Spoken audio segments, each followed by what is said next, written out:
Hello friends, study with मैंक के current affair session में आपका स्वागत है।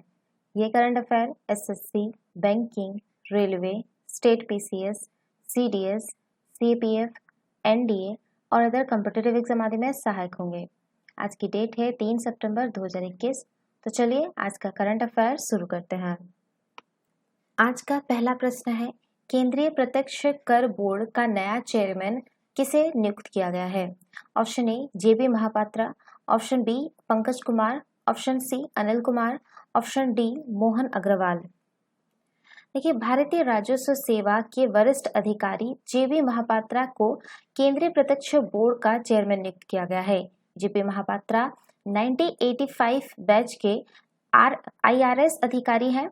इससे पहले वो केंद्र सरकार की एक और गठित इनकम टैक्स की कमेटी में भी रह चुके हैं। तो इसका सही आंसर होगा ऑप्शन ए जेबी महापात्रा। चलिए नेक्स्ट क्वेश्चन पे चलते हैं। निम्न में से किस देश के राष्ट्रपति ने विदेशी मुद्रा संकट के चलते खाद्य आपातकाल की घोषणा की है? Option A Nepal, option B Sri Lanka, option C चीन, ऑप्शन डी रूस।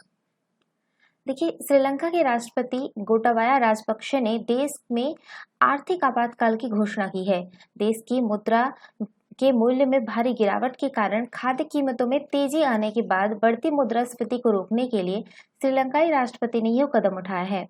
राष्ट्रपति राजपक्षे ने चावल और चीनी सहित आवश्यक वस्तुओं की जमाखोरी को रोकने के लिए सार्वजनिक सुरक्षा अध्यादेश के तहत आपातकाल की स्थिति घोषित कर दी है। तो इसका सही आंसर होगा ऑप्शन बी श्रीलंका। चलिए नेक्स्ट क्वेश्चन पे चलते हैं। विश्व नारियल दिवस निम्न में से किस दिन मनाया जाता है? ऑप्शन ए 10 जनवरी, ऑप्शन बी 12 मार्च, ऑप्शन सी 2 सितंबर, ऑप्शन डी 8 अप्रैल। देखिए, विश्व नारियल दिवस हर साल जो है वो आपका 2 सितंबर को मनाया जाता है। ये एशियाई और प्रशांत नारियल समुदाय द्वारा गरीबी कम करने में फल के महत्व पर जोर देने के लिए मनाया जाता है। नारियल दुनिया भर में एक लोकप्रिय फल है। साल 2009 में पहली बार विश्व नारियल दिवस मनाया गया था। तो इसका सही आंसर होगा ऑप्शन सी 2 सितंबर। चलिए नेक्स्ट क्वेश्चन पे चलते हैं। निम्न में से किस अलगाववादी हुर्रियत नेता का 92 वर्ष की उम्र में निधन हो गया है? Option A Omar Abdullah, option B Farooq Abdullah, option C Mohammad Yasin Malik, option D Syed Ali Shah Gilani. देखिए, जम्मू कश्मीर के अलगाववादी नेता सैयद अली शाह गिलानी का 1 सितंबर 2021 को श्रीनगर में निधन हो गया। वह 91 वर्ष के थे। सैयद अली शाह गिलानी 15 सालों तक पूर्व जम्मू कश्मीर राज्य की 87 सदस्यों वाली विधानसभा के सदस्य रहे थे। वे 1972, 1977 और 1987 में तत्कालीन जम्मू कश्मीर विधानसभा में सोपार के सदस्य रहे। वे जमात-ए-इस्लामी का प्रतिनिधित्व करते थे, जिसे अब प्रतिबंध कर दिया गया है। तो इसका सही आंसर होगा ऑप्शन डी सैयद अली शाह गिलानी।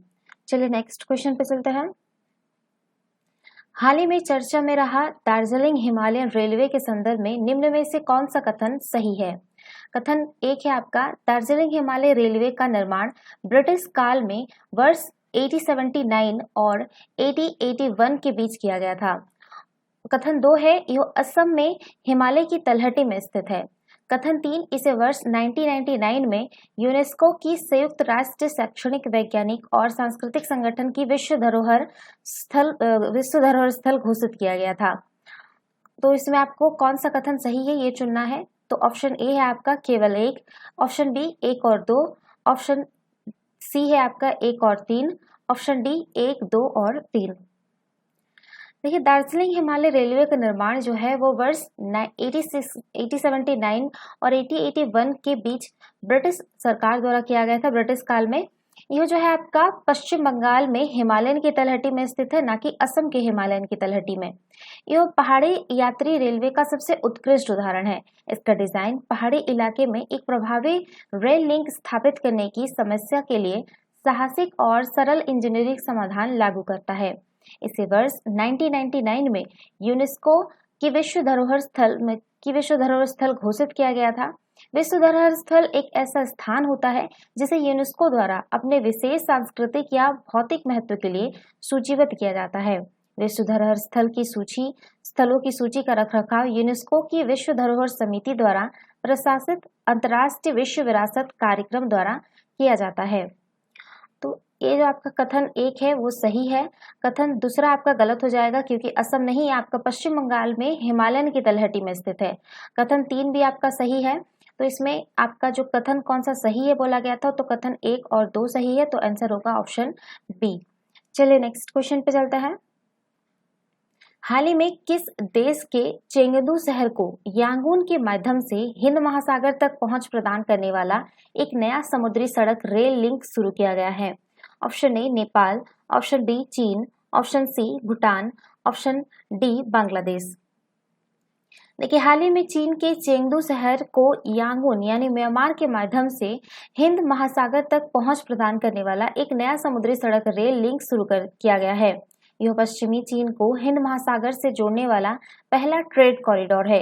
यह नया व्यापार गलियारा मार्ग सिंगापुर, म्यांमार और चीन की लॉजिस्टिक लाइनों को जोड़ता है तथा वर्तमान में हिंद महासागर को दक्षिण पश्चिमी चीन से जोड़ने वाला सबसे सुविधाजनक भूमि और समुद्री चैनल है। तो इसका सही आंसर होगा ऑप्शन बी चीन। चलिए नेक्स्ट क्वेश्चन पे चलते हैं। भारतीय कुश्ती को व्यापक पैमाने पर बढ़ावा देने के लिए किस राज्य सरकार ने इस खेल को वर्ष 2032 तक गोद लेने का निर्णय लिया है? Option A Bihar, option B Punjab, option C Uttar Pradesh, option D Jharkhand. देखिए, भारतीय कुश्ती को व्यापक पैमाने पर बढ़ावा देने के लिए उत्तर प्रदेश सरकार ने इस खेल को वर्ष 2032 तक गोद लेने का निर्णय लिया है और इसके तहत उत्तर प्रदेश सरकार पहलवानों को बुनियादी अवसंरचना प्रदान करने तथा ओलंपिक तक पहुंचने में खिलाड़ियों का समर्थन करने हेतु 170 करोड़ रुपए का निवेश करेगी। इससे पूर्व जो है उड़ीसा सरकार ने हॉकी के खेल का समर्थन किया था, जिसके बेहतर परिणाम देखने को मिले हैं। इस समझौते के माध्यम से देश भर में कुश्ती खिलाड़ियों को बेहतर सुविधाएं प्रदान की जा सकेगी और उन्हें बेहतर प्रशिक्षण के लिए विदेश भी भेजा जा सकेगा। साथ ही कैडेट और जूनियर पहलवानों के प्रशिक्षण पर भी निवेश किया जा सकेगा। तो इसका सही आंसर होगा ऑप्शन सी उत्तर प्रदेश। चलिए नेक्स्ट क्वेश्चन पे चलते हैं। भारतीय समाज में छोटे और लघु उद्योगों के महत्व को मान्यता देने हेतु प्रतिवर्ष राष्ट्रीय लघु उद्योग दिवस का कब आयोजन किया जाता है? ऑप्शन ए 28 अगस्त, ऑप्शन बी 29 अगस्त, ऑप्शन सी 30 अगस्त, ऑप्शन डी 31 अगस्त। देखिए, भारतीय समाज में छोटे और लघु उद्योगों के महत्व को मान्यता देने हेतु प्रतिवर्ष 30 अगस्त को राष्ट्रीय लघु उद्योग दिवस का आयोजन किया जाता है। यह दिवस आम लोगों को रोजगार प्रदान करने में छोटे व्यवसायों के महत्व को मान्यता प्रदान करता है और उन्हें प्रोत्साहित करने हेतु समर्पित है। 30 अगस्त 2000 को लघु उद्योग क्षेत्र के लिए एक व्यापक नीति पैकेज की शुरुआत की गई थी, जिसका उद्देश्य भारत में छोटी फर्मों को महत्वपूर्ण सहायता प्रदान करना था। 30 अगस्त 2001 को लघु उद्योग मंत्रालय ने नई दिल्ली में लघु उद्यमियों के लिए एक लघु उद्योग सम्मेलन आयोजित किया। साथ ही लघु उद्योग के लिए राष्ट्रीय पुरस्कार भी प्रदान किए। तभी से प्रतिवर्ष जो है आपका 30 अगस्त को राष्ट्रीय लघु उद्योग दिवस का आयोजन किया जाता है। तो इसका सही आंसर होगा ऑप्शन सी 30 अगस्त। चलिए नेक्स्ट क्वेश्चन पे चलते हैं। हाल ही में शुभारंभ हुए फिट इंडिया मोबाइल ऐप के संदर्भ में कौन सा कथन असत्य है? ऑप्शन ए कथन 1 है आपका, हाल ही में केंद्रीय खेल मंत्री ने राष्ट्रीय खेल दिवस के अवसर पर फिट इंडिया मोबाइल ऐप का शुभारंभ किया है।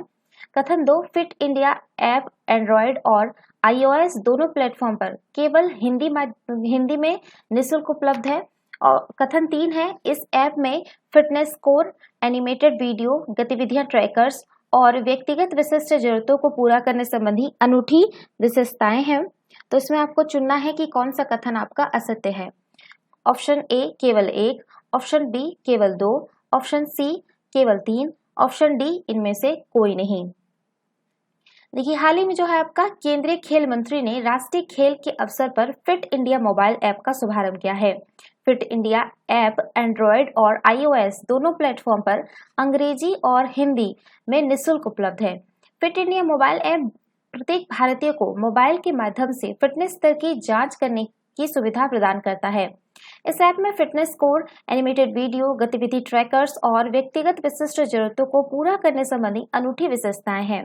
प्रधानमंत्री नरेंद्र मोदी ने 29 अगस्त 2019 को राष्ट्रीय खेल दिवस के अवसर पर फिट इंडिया मूवमेंट की शुरुआत की थी, जिसका उद्देश्य फिटनेस को प्रत्येक भारतीय के जीवन का अभिन्न अंग बनाना है। तो इसमें जो आपका कथन 1 तो आपका सही है, कथन 2 है आपका गलत है क्योंकि ये हिंदी में नहीं और अंग्रेजी और हिंदी दोनों में निःशुल्क उपलब्ध है, और कथन 3 भी आपका सही है। तो इसमें पूछा गया है कि कौन सा कथन असत्य है, तो आपका ऑप्शन बी सही होगा, केवल 2। चलिए नेक्स्ट क्वेश्चन पे चलते हैं। आर्थिक सहयोग और विकास संगठन के संदर्भ में निम्न में से कौन सा कथन सत्य है? ऑप्शन ए, इसका गठन कथन ए है, एक है आपका, इसका गठन वर्ष 1980 में हुआ था और इसमें 38 सदस्य देश है। कथन 2, भारत इसका सदस्य है और इसके प्रमुख भागीदारों में से एक है। कथन 3 है आपका, इसका मुख्यालय पेरिस, फ्रांस में स्थित है। इसमें आपको चुनना है कि कौन सा कथन आपका सत्य है। ऑप्शन ए 1 और 2, ऑप्शन बी 2 और 3, ऑप्शन सी केवल 3, ऑप्शन डी 1, 2 और 3। देखिए, इसका गठन जो है आपका वर्ष 1961 में हुआ था। इसमें 38 सदस्य देश हैं। भारत इसका सदस्य नहीं है किंतु इसके प्रमुख भागीदारों में से एक है। यह एक अंतर्राष्ट्रीय संगठन है जिसका लक्ष्य उन नीतियों को आकार देना है जो सभी के लिए समृद्ध, समानता और कल्याण को बढ़ावा देती है। इसका मुख्यालय पेरिस, फ्रांस में है। आर्थिक सहयोग और विकास संगठन अपने कार्यों का निष्पादन परिषद, कार्यकारी समिति और सचिवालय तथा उनके अनेक सहायक अंगों के माध्यम से करता है। आर्थिक सहयोग और विकास संगठन को सदस्य देशों से प्राप्त योगदान द्वारा वित्त पोषित किया जाता है।